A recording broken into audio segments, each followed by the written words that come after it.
Most people walk out of a watch boutique and start losing money immediately. But right now, some watches are appreciating faster than almost anything else you could own. Some of them are sitting in people's drawers. Some of them are still on wrists that don't know what they have. We're going to talk about 10 of them today. Number 10. Patek Philippe Calatrava 5270G013.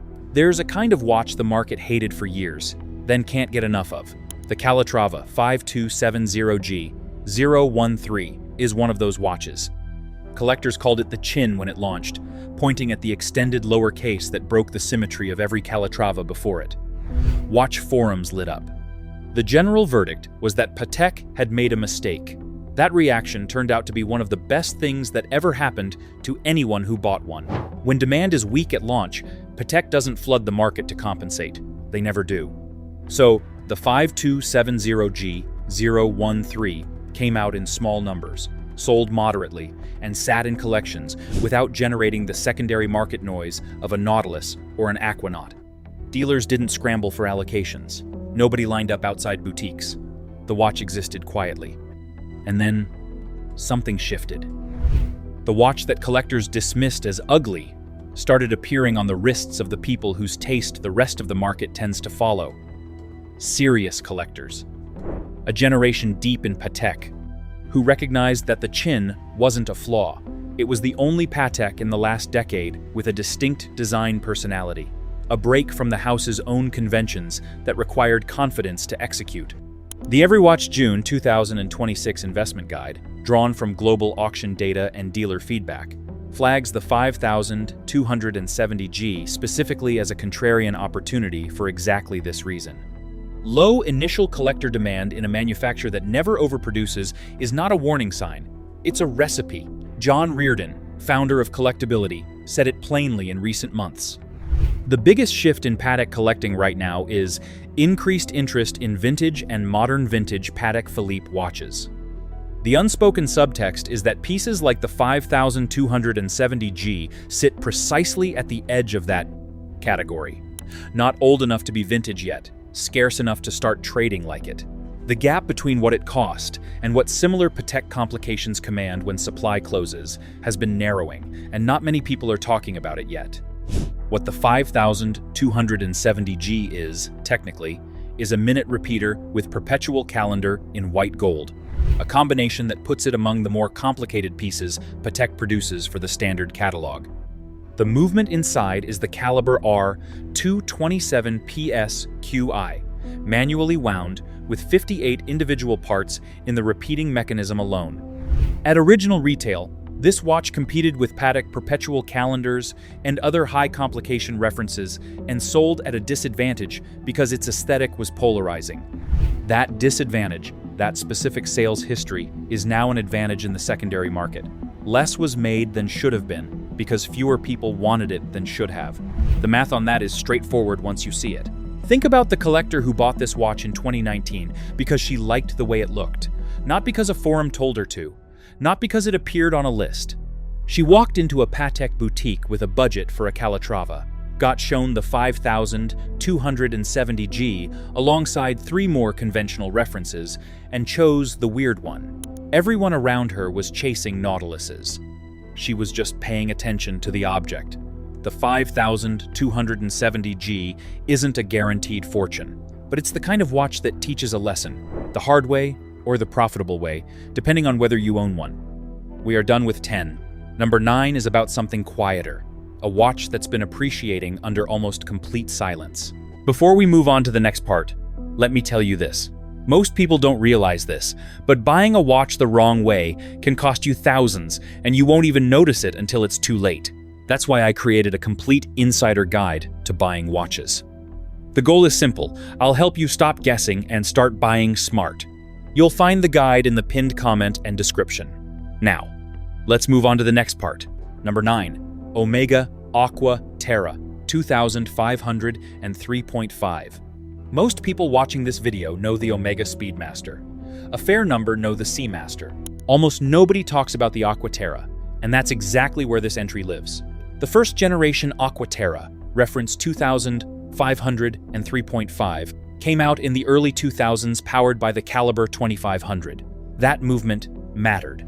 It was Omega's first coaxial escapement in a production sports watch, the technology that eventually became the house's signature claim to precision. 39.2 millimeters of case, 150 meters of water resistance, and a movement architecture that would later underpin some of the most commercially successful Omega references ever built. The watch was historically significant before anyone treated it as historically significant. It's being treated that way now. Watch charts data from the past 12 months shows the 2,500 and 3.5 up more than 25%. That's an extraordinary figure for an Omega that isn't named Speedmaster or Snoopy. The collector base discovering this reference is making the same calculation the market eventually makes with every transitional piece. The first generation of something that later became important is almost always worth more than the current equivalent. The current Aquaterra trades at prices the 2,503.5 can't. Before we move on to the next part, let me tell you this. Most people don't realize this, but buying a watch the wrong way can cost you thousands, and you won't even notice it until it's too late. That's why I created a complete insider guide to buying watches. The goal is simple. I'll help you stop guessing and start buying smart. You'll find the guide in the pinned comment and description. Now, let's move on to the next part. Brought the coaxial escapement to a steel sports case for the first time. George Daniels, the British watchmaker who spent the better part of 20 years developing the coaxial mechanism, had licensed it to Omega in 1999. It first appeared in the DeVille collection that year. The Aquaterra brought it into a sports watch context in a 39.2mm steel case at a price a serious collector could consider. That combination had never existed before. The 2,500 and 3.5 is where that chapter of the story begins, and the fact that it trades below the current Aquaterra, which uses a refined version of the same foundational idea, is the kind of market inefficiency that eventually corrects itself. Picture the collector who bought one in 2004 for roughly $5,000 because he liked the case size and the legibility. He kept it, changed the strap twice, wore it to dinner and on weekends without thinking much about it. Today, that watch is worth somewhere between $7,000 and $8,000 on the secondary market, without the premium noise that attaches to models people actually fight over. When the fighting starts, it usually starts here, in the references nobody bothered to argue about while prices were still reasonable. So 9 is a quiet appreciation story. Number 8 is about something louder, a watch built around 14 seconds that changed history. Number 8, Omega Speedmaster White Snoopy Award, 2015 REF, 311.32.42.30, 4.003. In April 1917, 200,000 miles from Earth, an oxygen tank exploded inside Apollo 13. The crew shut down almost every onboard system to conserve power for re-entry. What that meant in practice, no electronic timers. They had to manually time a 14-second engine burn that would put them back on course for Earth. They did it with Speedmasters. All 3 men survived. NASA awarded Omega the Silver Snoopy Award that year, the highest honor the astronauts could give, because the watch they had certified for spaceflight had helped save 3 lives. Omega has commemorated that award 3 times. The most important one came in 2015. The 2015 White Snoopy, reference 311.32.42.30, 4.003, is limited to exactly 1,970 pieces. The number represents 1970, the year of Apollo 13. The white dial broke completely from the classic moonwatch aesthetic. The ceramic bezel in black. The failure is not an option, inscription bridging the subdials. A comic strip border of 14 frames around the edge, 1 for each second of the burn.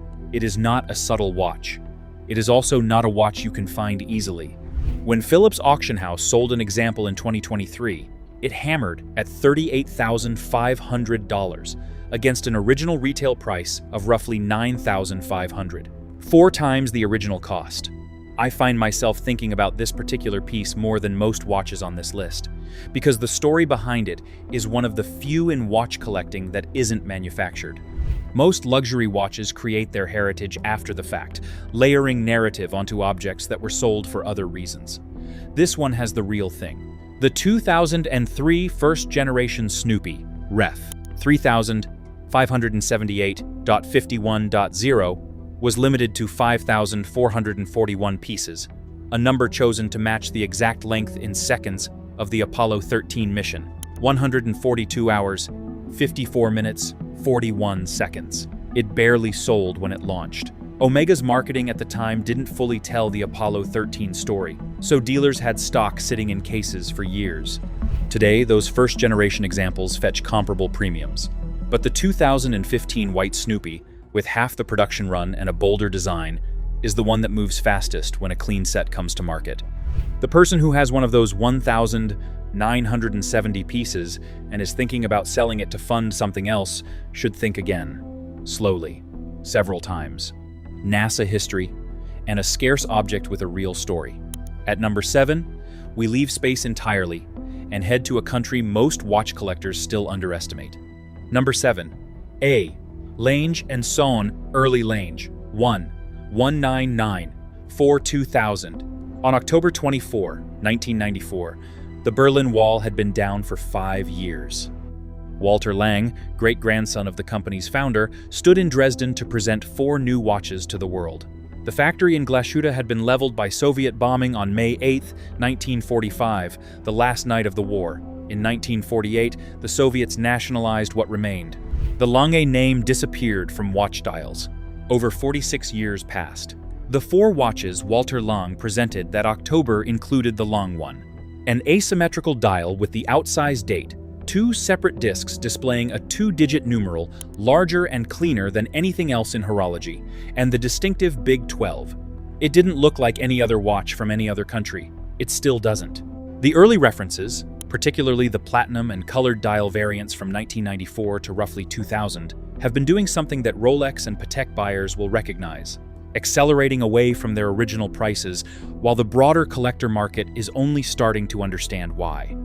Dealers, speaking to Robb Report in March 2026, described white metal and colored variants of the early Lange, one commanding premiums of nearly double or triple what they traded at 2 years ago. The Langematic perpetual references with the Saxo matte caliber, Lange's first self-winding movement discontinued in 2011, are being called steals by the same people whose Patek instincts have been right for 30 years. The early 1815 chronograph in platinum is approaching $60,000 on watch exchange listings. What's happening here is the same pattern that played out with FP Journe a decade ago and with early Patek before that. Collectors educated enough to read past the brand hierarchy discovered that A. Lange & Söhne produces watches in Germany, in numbers that are small by any reasonable measure, at standards of finishing that belong in the same conversation as Patek. The caseback of a Lange one is a lesson in what finishing actually means. The 3/4 German silver plate, beveled and anglaged by hand. The pearlage on the surfaces beneath the bridges. The Glashütte ribbing on the main plate. Most people who see a Lange movement for the first time say the same thing. I didn't know they made them like this. They made them like this. They're still making them like this. And the 1994 to 2000 originals, the ones built before modern collector demand, before the Instagram years, before Glashütte became a shorthand for serious watchmaking, are sitting in collections and at auction catalogs at prices that still don't reflect what they are. The window isn't closed, but it's closing. Germany and a market finally waking up. At number 6, we go yellow gold, and into territory that most people have been completely wrong about for 3 years. Number 6, Rolex Day Date 228238, yellow gold. The gold watch argument in luxury collecting usually goes like this. Gold depreciates faster than steel because the buyer pool is smaller and the resale market is thinner. For most luxury watches, that argument is correct. For the Rolex Day Date in yellow gold in 2026, it's starting to look wrong in a fairly specific and documentable way. Gold hit historic prices in 2025, rising more than 60% across the year. The melt value of the 18-karat yellow gold case and bracelet in a Rolex Day Date 40 now represents a meaningful fraction of the watch's total secondary market value. Watch Charts estimates the gold content value alone in a 228238 increased by approximately $7,000 in 2025. The watch's secondary market price moved upward by somewhere between $4,000 and $5,000 over the same period. That gap, where the gold value is running ahead of the watch price, is what analysts call a structural undervaluation. The intrinsic material is worth more than the market is currently pricing into the object. Meanwhile, the Day-Date collection overall is up 5.7% over the past year on Watch Charts, the highest annual appreciation of any Rolex dress category, outperforming the Cellini and leading the brand's entire dressy segment. The vintage-style Date collection, the simpler counterpart to the Day-Date, finished 2025 up 7.1% on the same index. For the watch collector who thinks of Day-Dates as an older generation's preference, or as a statement piece rather than a performance asset, the 2025 to 2026 data is asking them to reconsider. Picture a collector in Houston who bought the 228238 in 2022 because he'd wanted a yellow gold Day-Date since his father wore one in the 90s. He didn't think about resale, he thought about the weight of it, the way 18-karat gold sits on the wrist differently than steel. He paid somewhere in the $60,000 range and felt slightly embarrassed about it, the way people do when they spend money on something beautiful that isn't practical.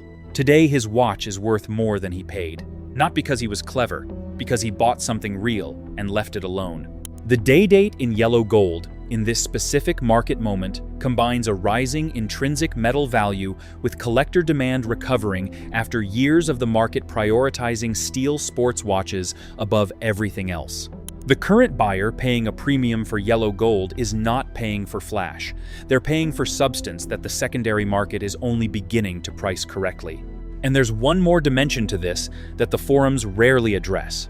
Rolex implemented 3 separate retail price increases in the United States between January 2025 and January 2026, averaging roughly 7% on the most recent round.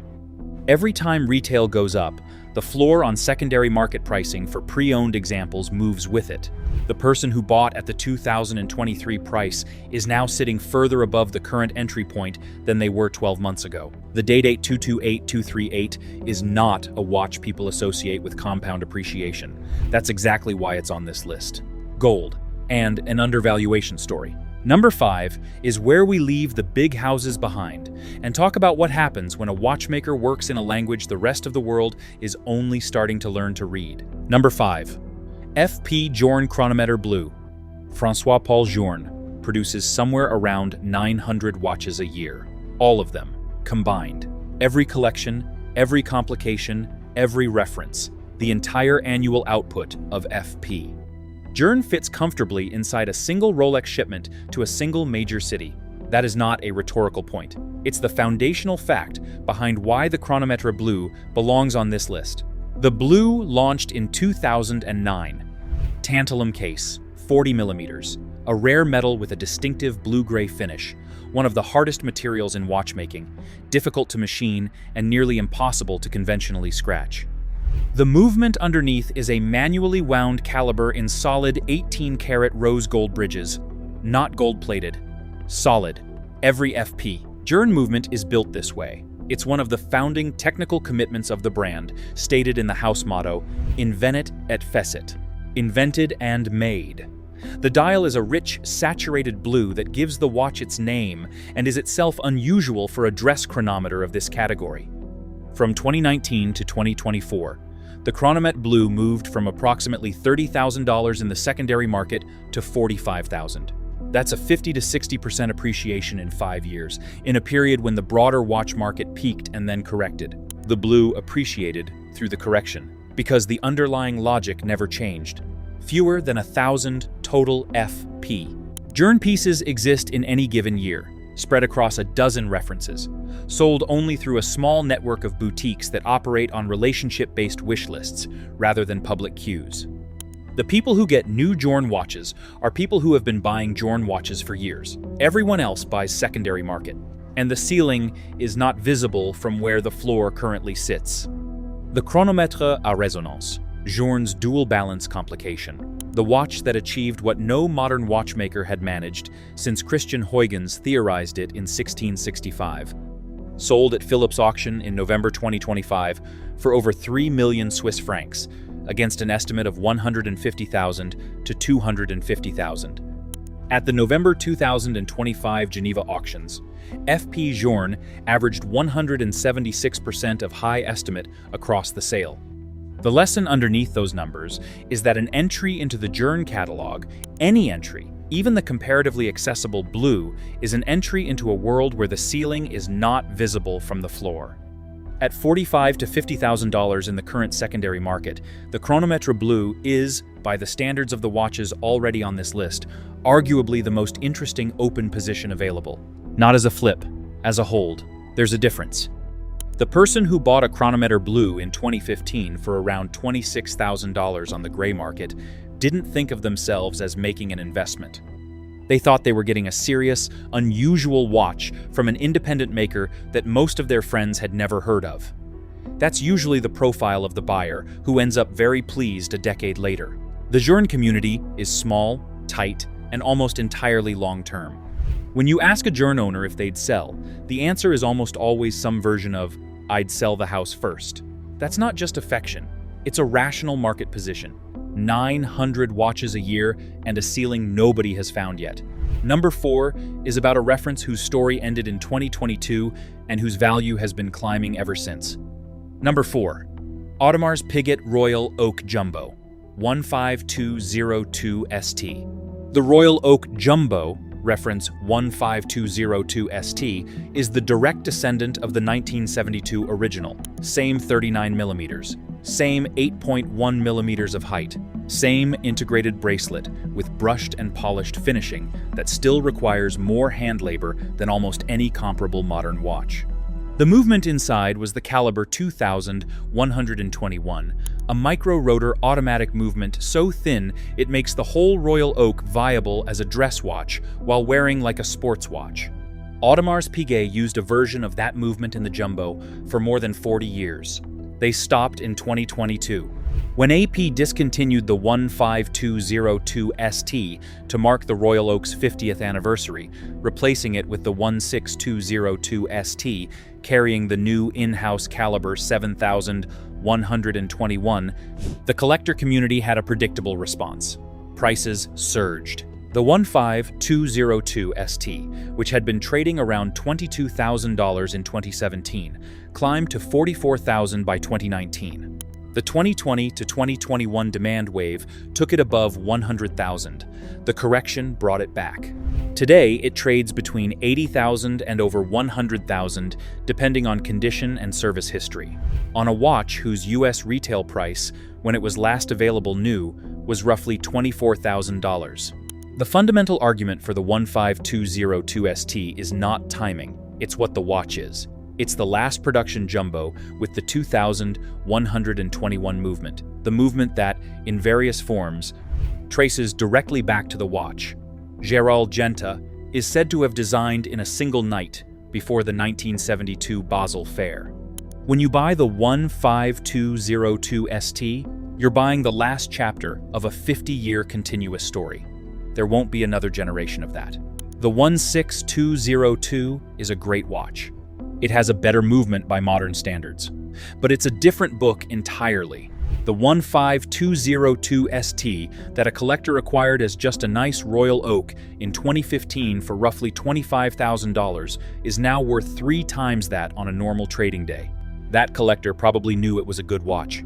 They didn't necessarily know they were sitting on the final production expression of one of the most important designs in 20th century watchmaking.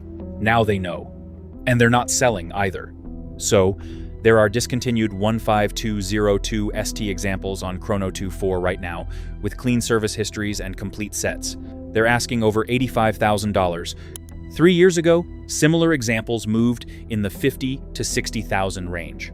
The question isn't whether the price has gone up. The question is whether the reason for it going up is durable. AP makes fewer than 2,000 Jumbo-style references per year across both the 15202 era and the current 16202. The people who own the 15202 ST are largely not selling.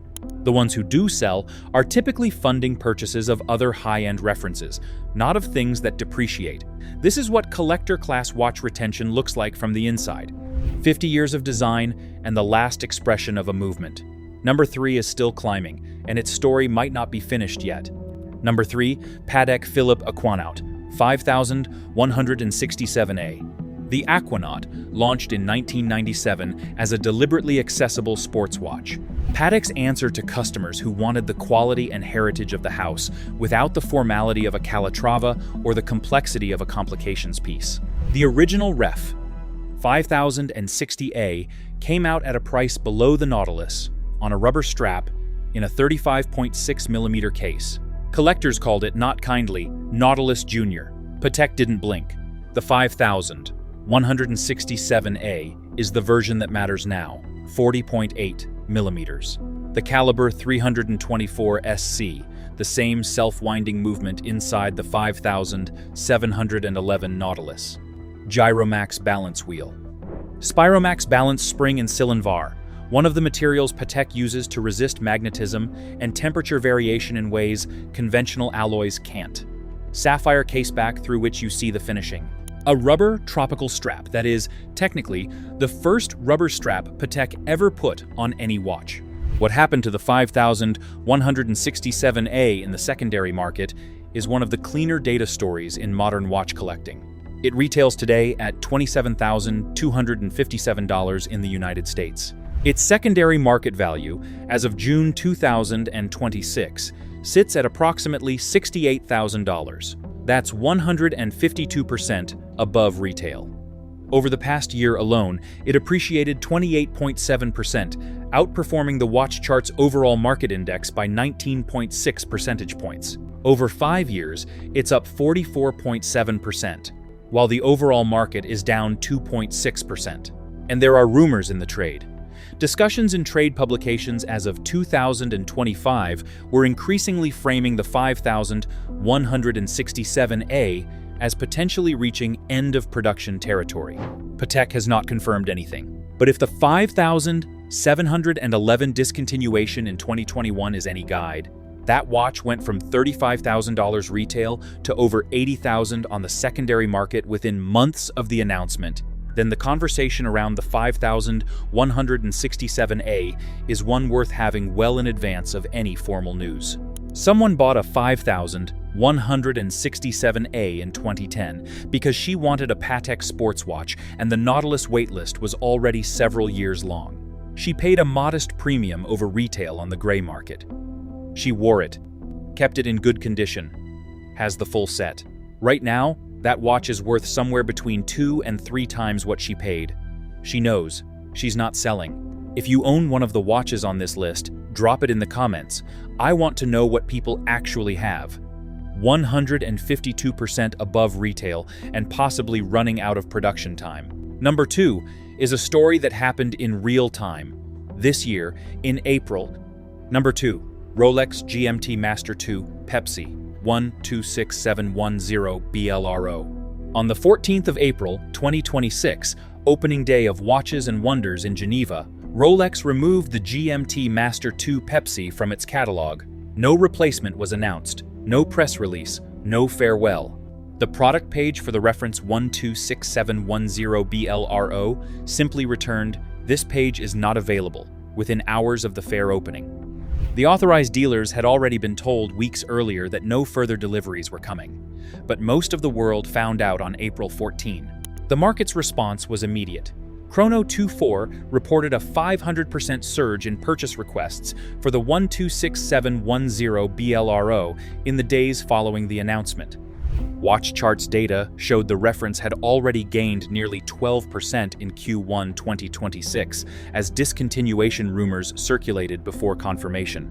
After April 14, asking prices on unworn examples pushed past $30,000 against a retail price where it was even available of roughly $12,000 in the United States. Some dealers were asking $38,000 and higher for sealed 2026, dated examples with complete sets.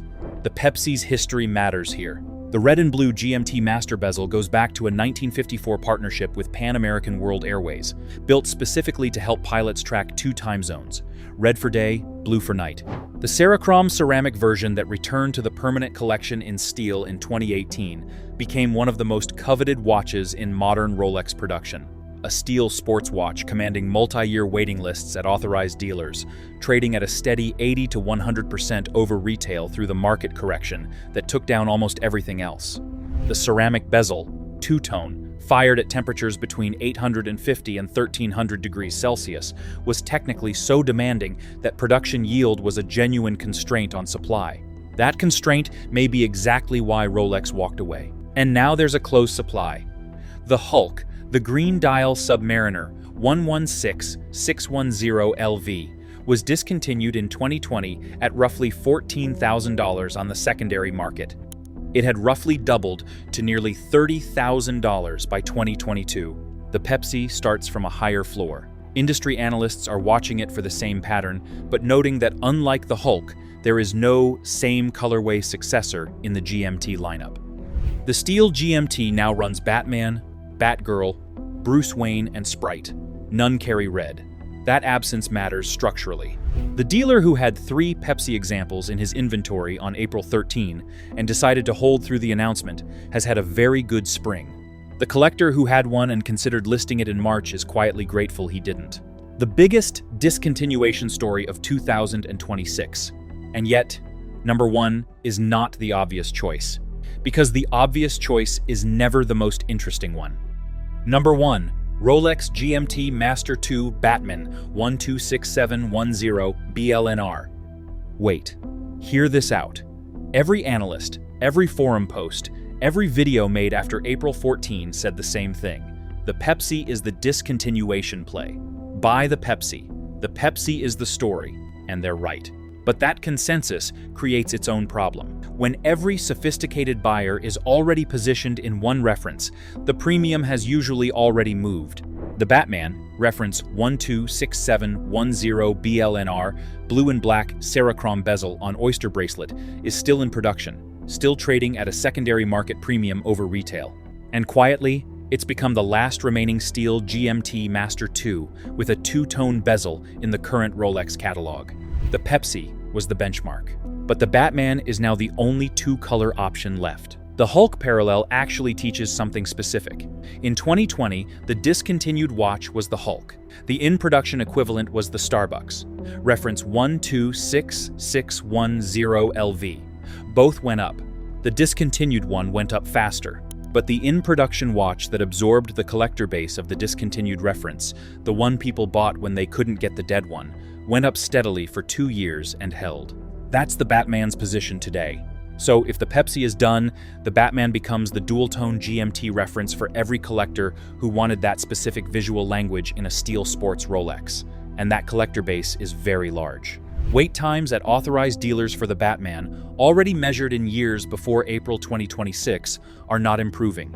I go back and forth on this one more than any other watch on this list. The Pepsi is the headline. But I keep coming back to the Batman as the watch where the longer story plays out, where the collector who buys it now is in a better position in 5 years than the one who chased the discontinuation event at peak premium. Both are on this list. They're different bets. Know which one you're making before you make it. The watches that end up worth a fortune almost never feel safe at the time. The Aquanaut was mocked. The Long One was ignored outside Germany for a decade. The White Snoopy barely sold. The Calatrava with the chin got rejected by forums before anyone looked at the production numbers. The pattern is the same every time. Genuine scarcity meets quality the market hasn't priced yet, and then the market catches up. The only question is whether you catch up first. And the frustrating truth is that the answer usually depends on whether you bought the watch because you loved it, not because you expected it to perform. The collections that turn into fortunes are almost always built by people who weren't thinking about fortunes. So which one will you get? Like and subscribe as you tell me.